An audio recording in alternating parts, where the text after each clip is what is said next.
నేడు శ్రీకాకుళం జిల్లాలో పవన్ కళ్యాణ్ ఎన్నికల ప్రచారం నిర్వహించనున్నారు.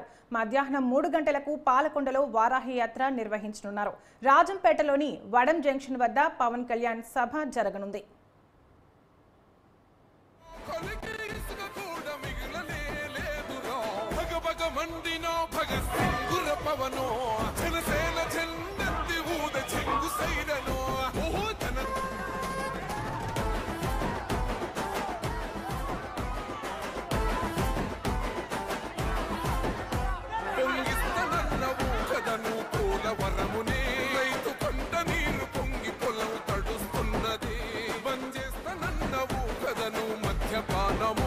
బలి తీసుకుంటున్నవు రోజుకో ప్రాణము ఋషికొండను